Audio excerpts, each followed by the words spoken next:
Journey mapping is especially important when it comes to rising up and coming back, because these are the chapters that really strip us bare and feel impossible to survive at times.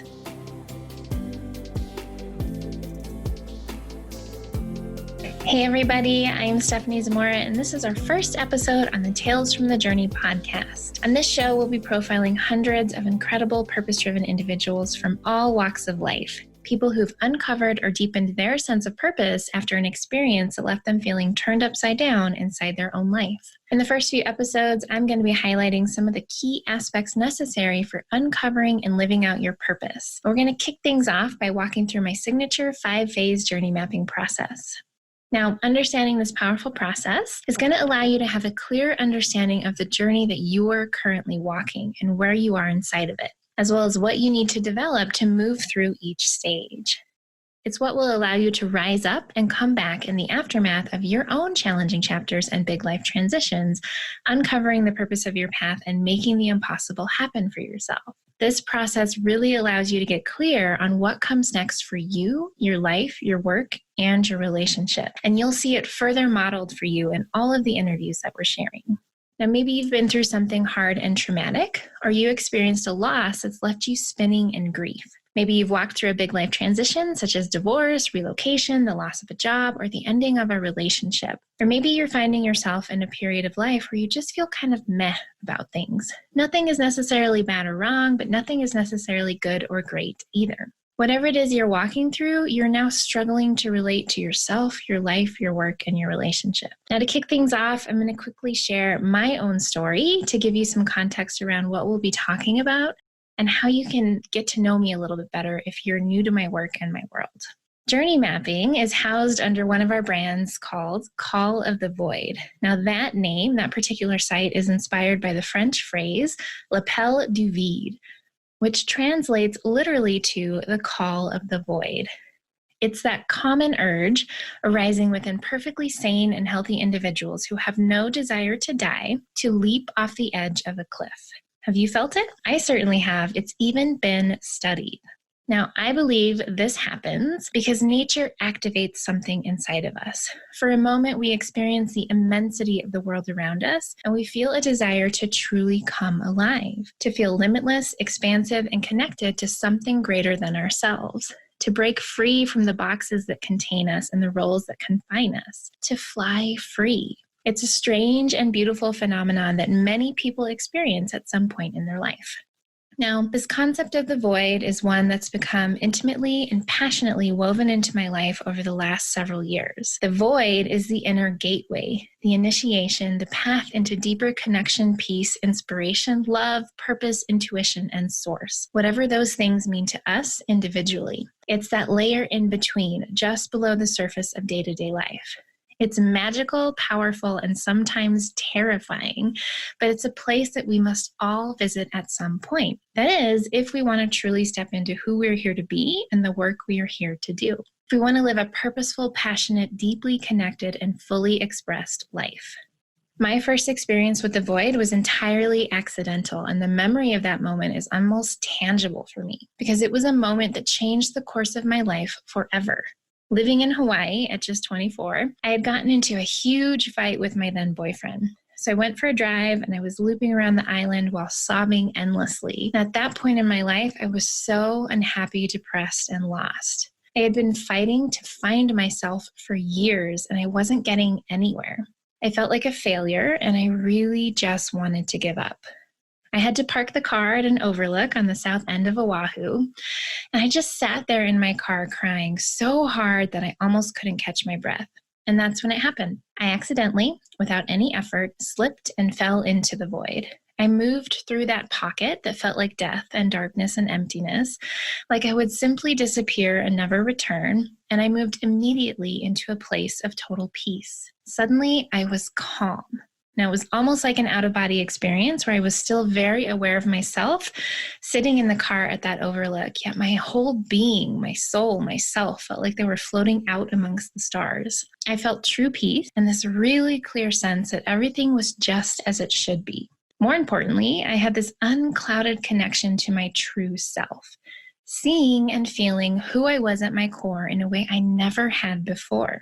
It was this joyful, creative, purposeful awareness that brought me to life in all the ways I had craved, but could never quite cultivate for myself. Everything that I had been fighting and failing to create was alive inside me in that moment. I sat there as time seemed to come to a halt, and I just clung to that experience for as long as I could. When it finally passed, I calmly drove myself home, completely bewildered by what had just happened, but holding on to that vision and feeling as tightly as I could. And this experience of slipping and falling through the void changed everything for me. For the first time in my life, I had a clear sense of what it meant to have purpose, to know what I was working towards and who I was meant to become. And it served as this guidepost for me that began pulling me forward up and out of this depressed darkness that had held me hostage for most of my life. Also, for the first time, I had a true sense that I was connected to something greater than myself. I had trust and faith in a benevolent universe, some spirited, wise, all-knowing source or energy. And I knew that everything was going to be okay if I just committed to closing the gap between where I was and what I had felt inside that moment. Now, this experience repeated itself for many years. Every time I would reach the guideposts that I had envisioned, I would have another experience of slipping and falling through the void, connecting with that next guidepost. It allowed me to truly create massive shifts in my life, work, and relationships because I finally felt and understood exactly what it was I was working to create. It wasn't just intellectual. I had a deeper level of knowing, deeper than intellect, external shoulds, and arbitrary goals. I could feel it. It resonated inside of me. Now, this source, deep inside the void, allowed me to connect to my own intuitive wisdom, create more powerfully, and serve my audience in a deeper way. It allowed me to attract and connect with the most amazing community of people, and I felt seen and appreciated for who I really was. I began to truly blossom. I built a thriving and successful business with a decent-sized team, and I was finally doing the work I felt like I was here to do. Life was really, really good.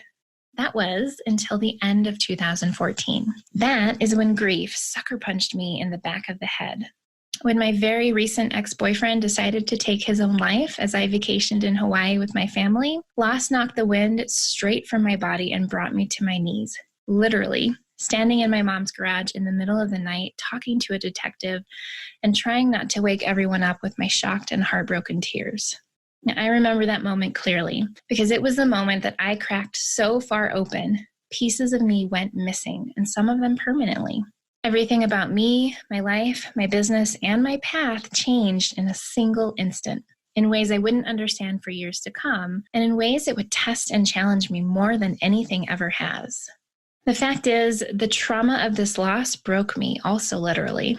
Over the following months, my brain began deteriorating rapidly, to the point that I couldn't put my own life story in order, let alone remember what I did the day before. I would sit in front of my computer and just cry because I couldn't remember half the clients on my list, nor could I remember how to build websites anymore, something I had been doing for years. I would drive in circles around my house because each time it took me to lap the block, I would forget that I was going home. I had PTSD and it was pretty bad. And when I couldn't handle one more day of this, I asked a friend and mentor if he could help. We immediately scheduled a healing process, and after 2 incredibly intense and painful hours, I woke up the next day with most of my memory and the ability to work again.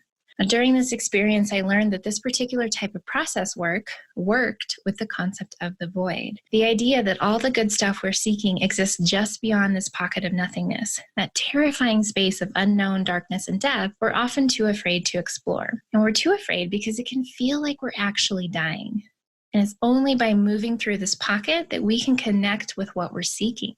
Truth, peace, love, purpose, trust, faith, source, and divine wisdom. I became obsessed with this concept of dropping through the void because in my life personally, it's proven to be everything in creating what I desire. In healing and finding wholeness, in uncovering my purpose and knowing who I am and who I'm becoming, the void is terrifying and magical and the gateway to everything amazing. In addition to discovering a name for the experience that I had come across accidentally, I was also introduced to the hero's journey while doing research on how to write my memoir, Unravel, which, by the way, is available now at theunravelbook.com. Now, the hero's journey is a narrative pattern that was created by Joseph Campbell, and it also works with this concept of the void, that moment where we cross the threshold into the deep underbelly of our journey, and we start facing death and rebirth. We're being called to grow in truly challenging and life-changing ways. I began to study this narrative pattern and again became utterly obsessed. The hero's journey began to serve as a framework for how to truly rise up and come back from the most awful, heartbreaking chapter of my life. It was the missing piece I needed to finally pull myself out of the grips of grief, to do the healing work, and to understand the purpose of the path I was walking. And not just that everything happens for a reason and one day you'll see all the good and the gifts, blah, blah, blah. It was a key that not only served my own healing and recovery, but made it clear what was next for me in every area of my life. It served as a much-needed map in a confusing and chaotic time filled with so many unknowns. Since all of the discoveries and work, I have learned so much about what it means to truly rise up and come back from the darkest, hardest chapters of our lives. And it's not just about coming back. It's about what happens once you do, because the journey has altered you at your core. How do you now navigate your relationships, your work, your sense of self? How do you reorient to the world around you in a way that serves your continual growth and honors the person you've become in the process? How do you take all that you've uncovered and learned, the lessons and the gifts, and integrate them in a lasting way? And how do you actually step into what's next, the work, the new way of being, the more supportive relationships? This is the fun and incredibly challenging part. Now, for me, this was ending my relationship with a man I believed was the love of my life, pulling down 7 years of content and programs from my website, stepping away from all expectation and obligation, and extricating myself from relationships and experiences that were no longer aligned. It was a setting of new boundaries that supported my highest good, whatever that meant in each area of my life, as well as each individual relationship. It was also a ton of untangling around the core patterns, beliefs, and wounds that had been running me since childhood. All so I could clean the slate that was me and create a blank canvas for a life, fully ready and able to step into what was always meant to come next. Now, journey mapping is a process that I've developed over the years that incorporates aspects of the hero's journey, but is not identical to it. See, you're on your own hero's journey right now. At any given time, we're all on a hero's journey. We can be on journeys, depending on how we choose to look at things. The hero's journey is the story arc of your life, of the season of living that you're in, of certain chapters that you're walking through. Journey mapping, on the other hand, is my process for how we navigate those journeys that we're walking, how we make sense of them, find meaning within them, and grow because of them. Journey mapping is especially important when it comes to rising up and coming back, because these are the chapters that really strip us bare and feel impossible to survive at times. Again, this can be because of massively awful and horrible life experiences, or it can be the result of a big life transition. It can also just be a crisis. You're at a point in your life where you're not sure who you are anymore, let alone what you want. Journey mapping is designed to help navigate this process so you can become who you're here to be and start doing the work you're here to do. It's all about purpose. Purpose in your life, purpose in your work, purpose in your relationships, and purpose in the path you're currently walking.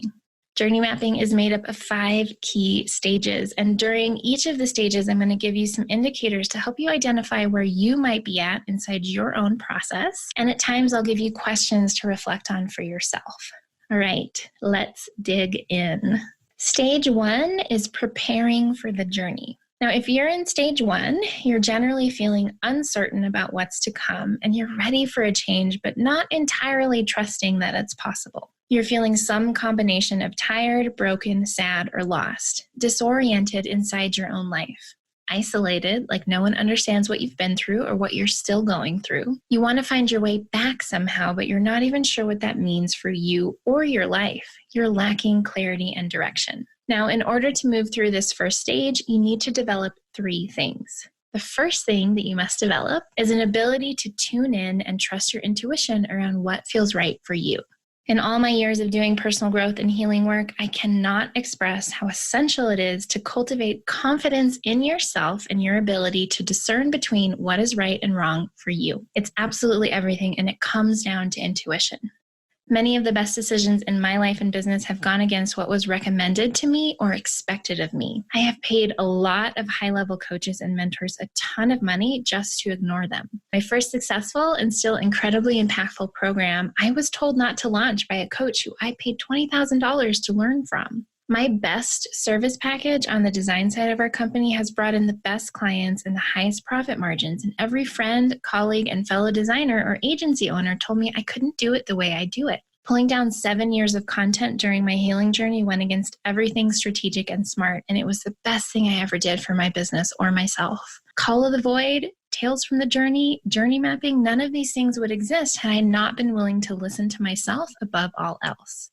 When I had PTSD, people told me that maybe this is just how your brain is now when it stopped working, and I refused to accept that. I knew in my bones there must be some way to heal, some way to find wholeness. And it took time, but I was right. I can't imagine where I'd be if I had never learned this level of discernment between what other people think or believe I should do, which is their own fears, opinions, and beliefs, the biased lens through which they see the world and often provide flawed feedback from, and what is right and true for me in my life and business. So how do we do this? We learn to tune into our bodies. We have to learn what a yes and a no feels like, how our intuition speaks to us. We also have to look at how to accept and receive feedback and opinions and filter out what resonates and what doesn't. The second thing that you need to develop in this stage is a strong sense of trust and faith in yourself and your own sense of source. When you develop your intuition, you're building trust in yourself. When you take new and different actions and learn how to show up in a new way of being, not just doing things differently, but being different, you build trust in yourself. When you do what you say you're going to do for others, but also for yourself, you build trust. When you realize that no matter what happens, no matter how hard you fall or how spectacularly you fail, you will always be okay because you will always make the choice to get back up and go again, you build the most essential kind of trust. You have to trust that you have what it takes to never give up. And all that takes is choice. Choice is everything. For me, I was a suicidal teen and incredibly depressed well into my 20s. When I was unsuccessful at opting out of this life at my own hand, which is how I describe it, I made the choice to stay and see this life through until it kills me on its own. That single, committed, conscious choice has changed my life completely because I'm here for it. No matter what, no matter how hard I've failed, fallen, crashed, and burned, which has been quite epic at different points in my life, I can't even begin to tell you. There's nothing else to do but get back up and try again. When you trust yourself enough to navigate anything that may happen, to survive and thrive in the aftermath of anything, you're unstoppable. You can weather the deeper work that these healing and growth journeys require, which is often a prerequisite to uncovering our truth and purpose in this life. Now, in addition to trust in yourself, you must have trust in source. Now, don't get hung up on the words here. We all know there's something greater at play, whether you call that God, the universe, spirit, or the energy that is, it doesn't matter. There is a measurable vibration to the universe. There is measurable energy, and there is so much we don't know about consciousness or how our brains work and how connected we are to everything that surrounds us. Define that however you want, but define it. Build trust and faith in it. There is more at play than meets the eye. When you learn to build trust in your intuition, you are building trust in your own inner knowing, as well as your ability to tap into all the other energies around you. This makes navigating the journey far more graceful. Our universe supports more life. Look at everything around you in nature. We are all made to grow into more. It is written in our DNA, in our bones, in our cells, in our very being. However you want to define this more life truth, it doesn't matter. What matters is that you trust and know that you're not just a mere human trying to use human will to make what you want happen. You are divinely, energetically, and universally supported in growing into who you're here to be and in growing through whatever life throws your way. The third thing you must develop in this stage is an ability to be in tune with and able to feel through your emotions. You can't do this work. You cannot heal and grow if you are unwilling to feel your feelings. All of them, not just the happy ones, not just good vibes only and polished positivity. There's none of that here. In fact, if you're just looking for positivity and good vibes only, now is a great time to find another podcast. That's not who I am, and that's not the stories we're going to be sharing. Positivity, gratitude, and good vibes have their place, and gratitude is one of the most powerful tools you can use to create change in your life. But we absolutely cannot grow and heal if we are not willing to face into and feel what's hard and what hurts, period. Unresolved grief and trauma are at the root of so much pain and suffering in this life, behind so much disease and death, and it becomes generational. We traumatize our children because we're unwilling or simply never taught how to feel our feelings. Sadness, anger, jealousy, rage, fear, hurt, pain, depression, all of these emotions are just energy. Energy in motion, emotion. They are meant to be felt and moved through in a productive way, not held and not buried. You must develop a relationship with your emotions if you want to do this work. It's non-negotiable. Some questions to ask yourself if you're in this stage. First, where am I lacking trust in myself and my intuition? And how can I begin to cultivate more confidence in my ability to discern what is right and wrong for me? Second, what does God, source, the universe, the energy that is mean to me? Is it possible that there's more to life than what meets the eye? And if so, is it possible that whatever that is always working in my highest good to create growth and expansion, that I'm always being directed towards more life? And lastly, what is my relationship to my emotions? Am I willing and able to feel them all fully, even the hard and uncomfortable ones? And what emotions do I deny? Stage 2 of the journey mapping process is looking at the ordinary world. If you're in this stage, you're beginning to understand where you came from, where your current journey really began, and what you're carrying forward with you that you need to release attachment to in order to grow. That includes your winning strategy, your old ecology, old ways of being and beliefs, subconscious programming, and the like. Knowing where you started and what the invitation of your soul is gives you a sense of where you are in the journey, so you're better able to orient and ultimately move forward. Now, in order to move through the second stage, you must develop 3 things. The first thing you need to develop is a clear sense of where you started, what the world before is, related to this journey that you're on. We look at the world before for one reason and one reason alone, to get a point of reference. You can't know where you are if you don't know where you came from. It's not about getting back to how things were. It's not about clinging to what was with a white knuckle grip. This is about gathering information. It's simply a reference point. It's also not about judgment. When we look back at the world before, we're not judging who we were, what was right and wrong, what we should have known and didn't, or anything like that. We don't do that. It's not about judgment. It's also not about idealization, saying, oh my gosh, everything was perfect. I wish I could get back to that. If only I had done X, Y, and Z. It was so much better back then. Our brains have a way of only showing us the things that were good when we think back to situations from before. So it's not about idealization either. It's simply about gathering information, which creates this powerful reference point for us for the rest of our work. Sometimes this is easy to do. Sometimes it takes getting support and being asked questions. Paint yourself a picture of who you were before the challenging chapter began, before the big life transition happened, or before you realized you weren't feeling truly happy or fulfilled in your life, work, and relationships. No judgment, no idealization, just information. The second thing you need to develop is an awareness of your winning strategies, current ecology, ways of being, subconscious programming, and beliefs. While you've developed trust in yourself in the first stage, if you've done that work to connect with your intuition and learn discernment, and if you've developed your own sense of trust and faith in something greater than yourself and you're able to feel your feelings, but if you're not aware of your subconscious patterns, the beliefs and stories that run in a loop in your mind, the double binds that keep you stuck and stalled out, and what your winning strategy is, the strategy you've developed to get whatever level of safe, successful, and secure that you're at now, you can't grow any further. You must be willing to look at these and understand the ways you continually self-sabotage your own growth and healing. We all do this. It's human nature. Our subconscious programming and winning strategies are developed when we're children, well before our conscious mind comes into play, and it's just trying to keep us safe. But safe often means staying stuck in what's known and familiar, comfortable, and routine. Even if you really, really want something, if you're not aware of your subconscious beliefs and your own fears around growth and change, you will sabotage yourself, and it will seem perfectly reasonable and justifiable in the ways that you do it. You have to make the choice to do the work to free yourself from your old, outdated paradigms, beliefs, programming, strategies, and patterns, as well as be willing to create changes to your environment, relationships, and job to create a new ecology that supports what you're trying to create for yourself. This comes into play in journey mapping because we're often altered so quickly at the core of who we are that we now have to do the work to reorient, renegotiate, or completely rework our recology to match who we're becoming.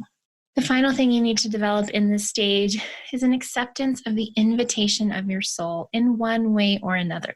Sometimes the invitation is an opportunity, a question, a job offer, an intuitive calling to make a change in our lives. Whatever it is, it's that inner knowing that it's time to grow or expand in very specific ways to go to the next level. Sometimes the invitation is thrust upon us in the form of loss, grief, trauma, abuse, PTSD, divorce, job loss, the end of a relationship we thought we'd always have. Positive or negative, it's always an invitation to grow into what's next, to allow life to shape you into who you're here to be so you can do the work you're here to do, so you can contribute in the way that only you can.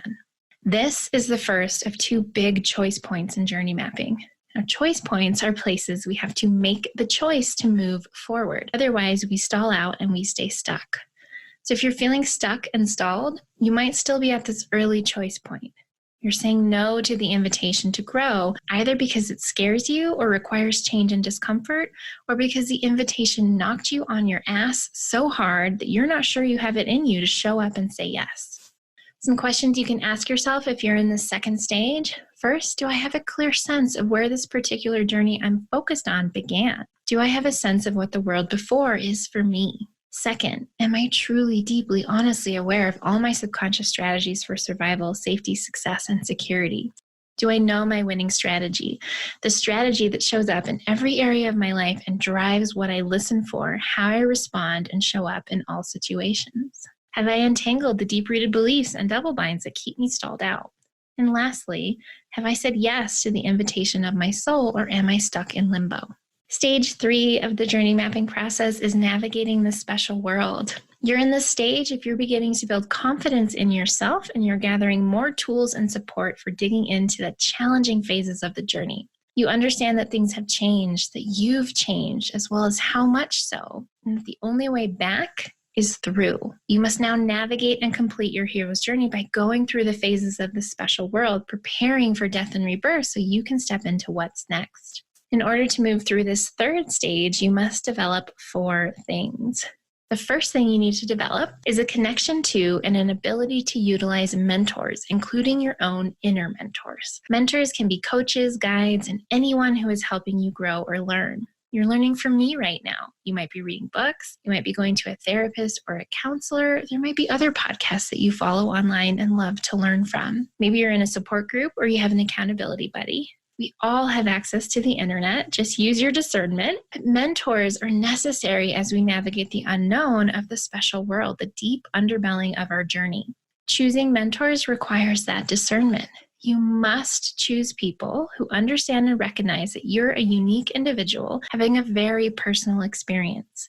You don't just need a grief or trauma expert. You need someone who knows how to help you navigate your unique experience of grief and trauma.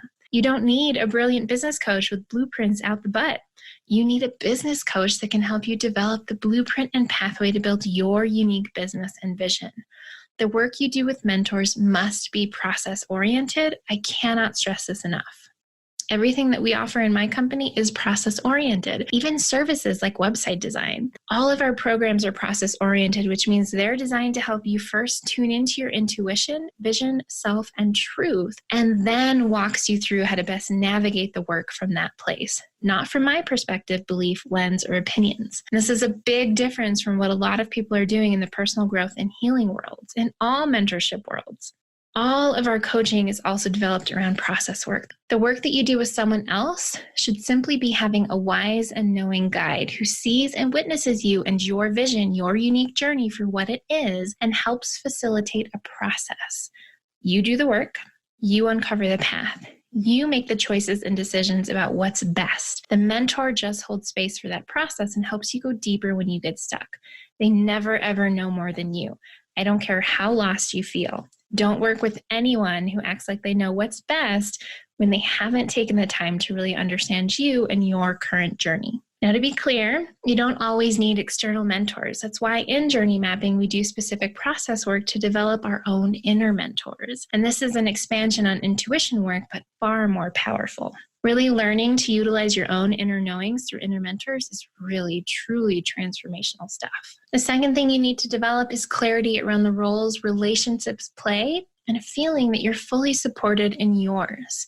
I go deeper into this in the second podcast episode on reorienting, because relationships are a big area where we need to feel aligned and supported, where we need to set clear boundaries and understand what relationships are necessary and which ones need to come to a close. Letting go of the hands that held me has been and continues to be some of the hardest work I've done. Some people have told me that they don't want to dig in and do this work because they're afraid of what and who they might lose. And it's true. You might lose people you love. You might lose them because you're changing and growing so much that they don't like it. They feel uncomfortable, or they don't want to change and grow with you. Or you might lose them because you realize it's not a supportive, loving, understanding, catalyzing space for you anymore. With growth comes outgrowing. Not always, but often. And that can be heartbreakingly hard. I'm not going to lie about that. I've let go of so many hands that held me, people I loved deeply and dearly, because that's what I needed. That's what needed to happen for me to truly grow and heal. And while I miss those sweet souls at times, I don't regret a single moment of making the choice to let go. And here's the thing, loss is a part of growth, period. You can't avoid this. You will lose people, aspects of your life, communities, and connections, as well as aspects of yourself. This is growth. This is healing. This is change and becoming who you're here to be. We have to shed our skin. Doing this work isn't easy, but it gives you insight, which gives you the power to choose. Maybe you'll stay in the relationships and spaces you're in because you're not ready to leave them after realizing that you need to.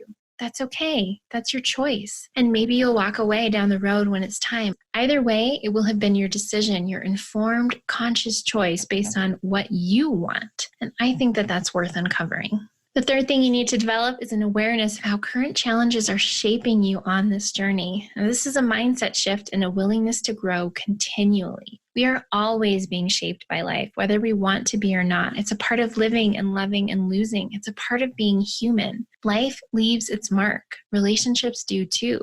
Our experiences shape our view of the world, who we are and what we're passionate about, who we become. We're always being shaped, and this creates a thread that we can follow from as far back as when we were itty-bitty to uncover the truth of who we are and our work in the world.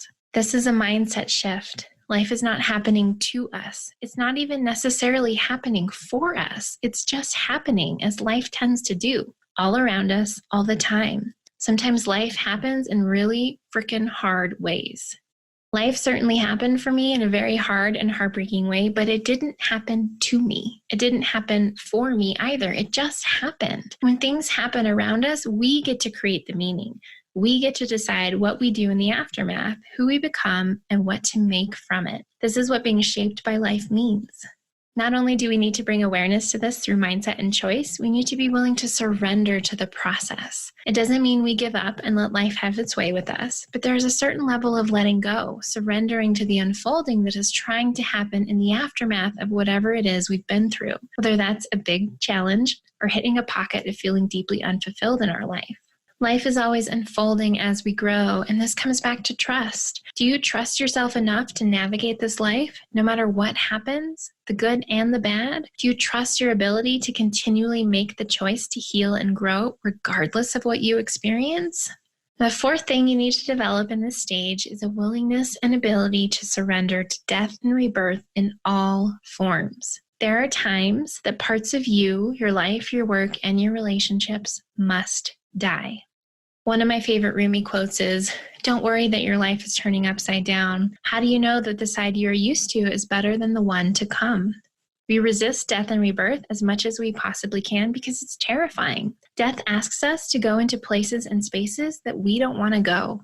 But if you want to be happy, and I mean truly unshakable joy that bubbles up from the core, no matter what's going on around you, no matter what the circumstances are, then you have to face into the pain, the wounds, the darkness. And truth be told, it's going to feel a lot like you're dying because in a sense you are. When we face into what hurts, what's messy, and what's dark, we face into emotions and experiences that feel like they might eat us alive. The pain can be so deep and so overwhelming that we don't know which way is up or down. The terror is so fierce and powerful that we nearly stop breathing. The truths, the wounds, the aches, they feel like they'll break us. And this is where we usually stop. We bandage everything up carelessly and we turn back towards the light. We suppress the emotions, we hide from the pain. But if we're willing to face into it, to be absorbed by it, and to feel it all the way through, not sit in it, not let it fester and become stagnant, but move it through us with tears and words and full body screams, whatever it takes, we will move right through that space that feels like actual death. And it's only through that painful pocket, that moment of death and rebirth, that we can connect with peace and joy and love and truth.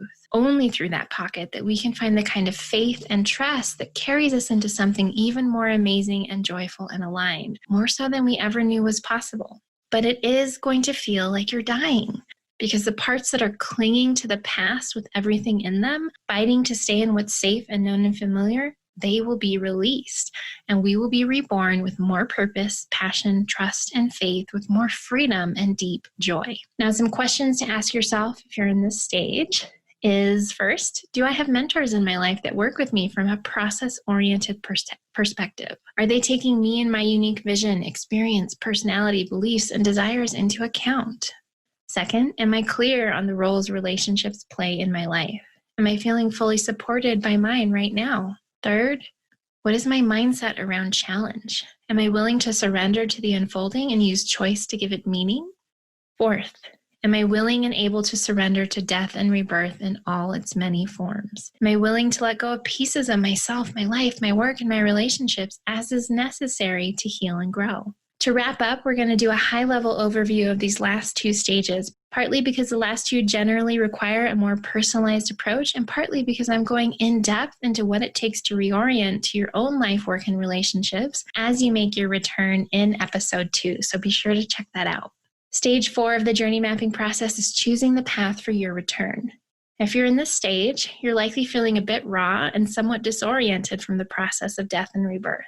But you're also beginning to form a new sense of self, a new relationship to yourself, your life, and your work from this new changed space. You're beginning to build your choice muscle, and you're getting clear on what choices you need to make to complete the return and really heal and become whole again, whatever healed and whole mean to you in the aftermath. You're ready to get clarity on what you're creating next and what the purpose of this path was. Now, in order to move through the 4 stage, you must develop 4 things. First, an ability to consistently make the choice to rise up and come back. This is 100% a choice, and I'll talk more about why in just a moment. Second, a clear sense of who you are in the aftermath of this journey. You're no longer the person you were before, and you need clarity on who you've become so that you can move forward into what comes next with more ease and grace. Third, you need an understanding of the purpose of this path that you've been walking. Now, this can take time, especially if you're deep in the underbelly of a journey that stemmed from trauma, loss, abuse, or depression. And it's not about plastering over your experience with polished positivity. It's about truly learning the lessons from what you've walked through when the time is right. I talk a lot about leaving the lessons where they lie. That means we don't jump ahead to the lessons and the gifts. They reveal themselves in their right time. And fourth, you need an ability to feel reoriented to your life, work, and relationships. This is such a big one, so much so that I'm digging more deeply into it in episode 2, like I said. For me, reorienting felt a lot like bumping up against walls where there used to be doors. You've changed from what you've been through, and you simply can't be who you were before or do things the way that you did, even if you can remember doing it. Reorienting is a process in and of itself. Now, here's the thing. The fall is not the hard part. You think it is. Those moments where you're tumbling down so fast that you no longer have a sense of which way is up, twisting and turning and clawing at the empty air around you, trying to get a grip on something, anything. But there's nothing to do except free fall into the darkness. We think the hard part is the cracking open, the moments where the wind leaves our body and we're brought to our knees, feeling our heart split as the tears begin to flow and knowing in that moment that nothing will ever be the same again, losing all sense of stability as the ground shifts beneath us. Where we think it's rock bottom, the moments where we're laying on the ground so broken and beaten down, absolutely shattered at our core, unable to function, unable to handle the day-to-day, unable to understand what it means to be on the other side of your pain. The heaviness is nearly consuming us. But the truth is, the hard part is the return. It's the rise and the comeback. This part of the journey requires a series of simple yet incredibly difficult choices. Moment to moment, day to day. You have to keep choosing to rise instead of settling into fear. You have to keep choosing to take steps forward and upwards instead of staying in what's familiar and known. You have to choose to do what's hard and exhausting, even though you're still tired and broken and mending from the fall. You're still picking up the pieces from landing at the bottom. You have to choose it even when you're not sure what it is. Now, in order to choose the path of your return, you have to have a sense of where you're going. Even just a first step, a tiny niggle, a deep desire that's become revealed through doing this work. And if you've done the work in the first 3 stages, you're primed for this. You should be able to hear the desire, honor the intuitive knowing. You should be able to claim it, even if it's scary or it takes more work. You're willing and able to do the work to move towards it, even if that requires killing off parts of yourself, your life, your work, your relationships. And this is the second big choice point in the journey mapping process. And it's a place that we get stuck, even though we're deep into the work, because the level of choice it requires asks more of us than we're sure we have to give after everything we've been through. It requires a level of consistency and commitment, devotion and discipline, and it's not easy. You have to know where you're headed and what you want so you can begin to feed the parts of yourself that are coming alive. And this is where we begin to create the personalized map for you, the strategic plan, the step-by-step that suits your soul and brings energy into your entire being. But we can't do that if you're not clear. Now, the good news, at this point of the journey, you already know. I'm positive. There isn't a single person who doesn't know or doesn't have some sense of what direction to turn. In all my years of working with people around purpose, nearly a decade, there hasn't been one single person who didn't know. It's hard-coded into you. This journey has only made it more apparent and has altered the way that it wants to express itself. Bad news, most people aren't ready to fully claim or admit it. It's still buried beneath all the fears, obligations, expectations, and day-to-day aspects of life. It's still hidden, or it's in plain sight, but it's far too terrifying to claim. You need help, you need clarity, and goodness, you will need some accountability and support. Now, stage 5, the final stage of journey mapping, is stepping into what comes next. If you're in this stage, you're feeling clearer, more peaceful, and more able to navigate the process of rising up and coming back. At this point, though, you need to be primed to commit to next level growth for yourself, getting clear on who you're here to be and starting to do the work you're here to do, your unique contribution. In order to move through this final stage and into the next intentional, purposeful, whole, and healed stage of your life, you must be, first, ready to live fully aligned and fully expressed. I am a huge advocate for personal responsibility. I believe it has the power to change our lives and the power to change our world. But it's more than just taking ownership and being solutions-oriented whenever problems arise. The ultimate form of personal responsibility is full alignment and full expression of self. You came into this world wired to be who you're here to be and to do the work you are here to do. Uncovering and living this out is the biggest, most important way to truly have an impact and take ownership in your life. Second thing, you need to be ready to uncover your purpose, the work you're here to do. Same as the last one, you already know your purpose. It's been hard-coded into you since before you were born. Every single person who has told me that they don't know their purpose always proceeds to then tell me exactly what it is. It's about uncovering it, clearing off all the muck that life covers it up with. You know what it is, and life has been shaping you in a very unique way to live it out. Third, you need to be ready to use this journey as a catalyst for that next level growth and living. You're through it. You've survived it, and you're beginning to thrive in new and different ways. Every journey is a catalyst for the next, so long as we're alive. At this point, you're ready to take what you've learned and apply it in all the ways it's meant to be applied. And fourth, you need to be ready to begin your next hero's journey, to start a new adventure. You're ready to lay the foundation and step into what's next. And this is such a beautiful point. You're able to be truly grateful for the journey that you've walked, even if that still breaks your heart a bit more every time you feel it. You see how you've been shaped, what you've learned, and what you're here to give back because of it. You're clear on what's next. There's nothing left to do but step into it fully, which can require its own massive work. I love the work at this stage so much. It's when you finally become who you're here to be, when you see that everything you've walked through has brought you to this point, and you start showing up fully aligned and fully expressed. You're comfortable and confident in who you are. You feel happy, fulfilled, and supported by your relationships and communities. You're able to be honest about your wants and needs and to have them met and contribute to the world in the way that only you can. Everyone has a purpose, and purpose is the point of this life. Purpose comes in all shapes and sizes. You already know what it is. It's already in you, already trying to bubble up to the surface. And you're being primed to live out your legacy every moment of this journey that you're walking. That's it. Those are the 5 stages of the journey mapping process. Take a moment to let me know where you're at and what you're working through right now. And be sure to check out episode 2, where I talk all about rising up, coming back, and reorienting. Thank you so much for joining us today and for being a part of this powerful community of purpose-driven individuals. We have a ton of free resources for you at www.talesfromthejourney.tv/free, including access to an 8-week sampler of our renowned journey mapping program. That gives you instant access to impactful training lessons, life-changing exercises, and our signature AccuSesh processes that you can implement immediately. We'd love your help in getting the message out and growing our community, so please take a moment to share this episode, subscribe to the podcast, and leave us a review on iTunes. I'll catch you in the next episode.